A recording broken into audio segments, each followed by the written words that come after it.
Hi అండి, అందరికీ నమస్తే. Welcome to Anu's kitchen. ఈరోజు ఈ వీడియోలో సేమియా కేసరి ఎలా చేసుకోవాలో చూపిస్తున్నాను. ఈ కేసరి పండుగలకి ఇంట్లో దేవుడికి నైవేద్యంగా పెట్టచ్చు. అనుకోకుండా ఇంటికి బంధువులు వచ్చినప్పుడు అప్పటికప్పుడు తొందరగా ఈజీగా చేసుకోవచ్చు. చాలా బాగుంటుంది. సేమియా కేసరి చేసుకోవడానికి ఏమేం కావాలో ఒకసారి చూద్దాం.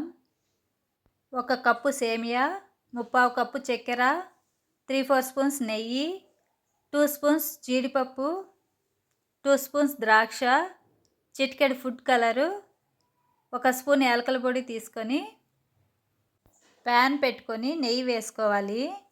నెయ్యి వేడైన తర్వాత జీడిపప్పు, ద్రాక్ష వేసుకొని చిన్న మంట పైన దోరగా వేయించుకోవాలి. ఇలా వేగిన తర్వాత ఒక ప్లేట్లోకి తీసేసుకోవాలి. ఇప్పుడు సేమియా వేసుకొని కలుపుకుంటూ మంచి కలర్ వచ్చే వరకు వేయించుకోవాలి.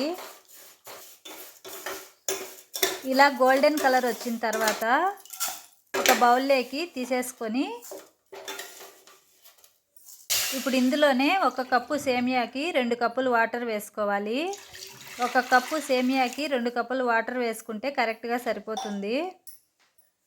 మీడియం ఫ్లేమ్లో వాటర్ కొద్దిగా వేడైన తర్వాత 1 చిటికెడు ఫుడ్ కలర్ వేసుకొని వాటర్లో అంతా కలిసేటట్టు బాగా కలుపుకోవాలి. ఈ కలర్కి బదులు కొంచెం కుంకుమ పువ్వు అయినా వేసుకోవచ్చు. కుంకుమ పువ్వు వేసుకుంటే కలర్తో పాటు మంచి టేస్ట్ కూడా వస్తుంది. వాటర్ ఇలా మరుగుతున్నప్పుడు వేయించి పెట్టుకున్న సేమియా వేసుకొని కలుపుకోవాలి. సేమియా బాగా ఉడికే వరకు ఇలా కలుపుకుంటూ ఉండాలి. సేమియా ఈ విధంగా మెత్తగా ఉడికిన తర్వాత చక్కెర వేసుకోవాలి. సేమియా బాగా ఉడికిన తర్వాతే చక్కెర వేసుకోవాలండి, లేదంటే సేమియా సరిగా ఉడకదు. చక్కెర కరిగే వరకు ఇలా కలుపుకుంటూ ఉండాలి. చక్కెర కరిగిన తర్వాత కేసరి కొద్దిగా పలుచగా అవుతుంది.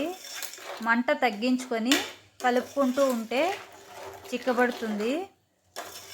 ఇలా కొద్దిగా చిక్కబడిన తర్వాత ఇప్పుడు ఇందులోకి 1 స్పూన్ యాలకుల పొడి, డ్రై ఫ్రూట్స్ వేసుకొని ఒకసారి బాగా కలుపుకోవాలి. వాటర్ అంతా పోయి కేసరి దగ్గర పడే వరకు కలుపుకుంటూ ఉండాలి. కేసరి ఇలా కొద్దిగా తడిగా ఉన్నప్పుడే స్టవ్ ఆఫ్ చేసుకుంటే చల్లారేలోపు ఇంకొంచెం గట్టిగా అవుతుంది. అంతే అండి, సేమియా కేసరి రెడీ అయిపోయింది. మీరు కూడా ఒకసారి ట్రై చేయండి, చాలా బాగుంటుంది. అలాగే ఈ వీడియో నచ్చినట్లయితే లైక్ చేయండి, షేర్ చేయండి, సబ్స్క్రైబ్ చేసుకోండి. Thank you for watching.